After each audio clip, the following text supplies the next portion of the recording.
What a beautiful day standing outside of the old city of Jerusalem. Hi everyone, I'm Ron Canner and you're watching Out of Zion.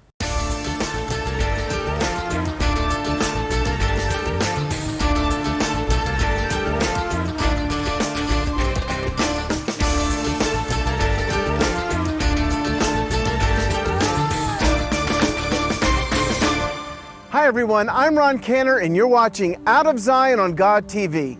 And we're continuing in our little mini-series on the names of several of the New Testament figures. It's based on a novel that I wrote called Identity Theft: How Jesus Was Robbed of His Jewishness.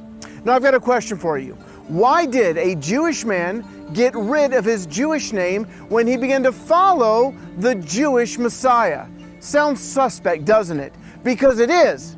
If I had a shekel for every time I heard a New Testament teacher say that Paul got rid of his Jewish name after becoming a believer, I would be a milliard.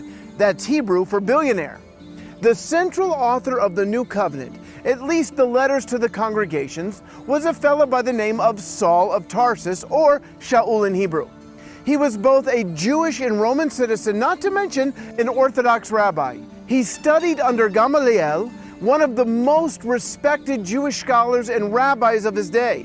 He was so zealous for God and convinced that the Jewish people who believed in Yeshua were deceived that he sought to arrest Jewish believers and even approved the stoning to death of Stephen, a leader among the first Jewish believers.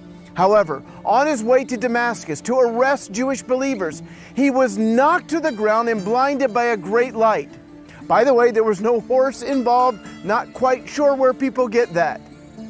Anyway, Yeshua spoke to him and convinced him that he was on the wrong side of this issue.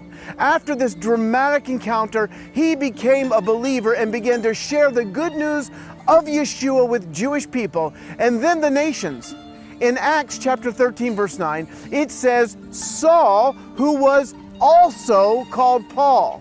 As I've said, many have taught that Saul changed his name to Paul after he became a believer. In other words, he had to get rid of his yucky Jewish name and take on a wonderful Christian one. This is ludicrous for one obvious reason.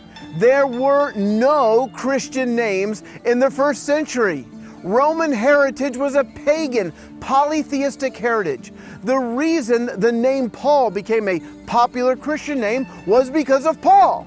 That's like saying Michael Jordan's last name comes from the expensive shoes that bear his name. No, without the greatness of Michael Jordan, the basketball player, there are no Air Jordans. In addition, anyone who grew up in a Jewish home outside of Israel would know that it is common for Jewish people to have two names. One that is connected to their native land and a Hebrew name. My English name is Ron, but my parents also gave me the name Chaim, which in Hebrew it means life. I want to hear you at home say Chaim. And if there isn't just a little bit of saliva on your TV screen, you're not doing it right. Now, when Saul was traveling in non-Jewish areas, he used his Roman name, Paul. Notice the passage doesn't say Saul, who changed his name to Paul, but rather Saul, who was also called Paul, as in addition to. There is absolutely no evidence whatsoever that Paul ever changed his name.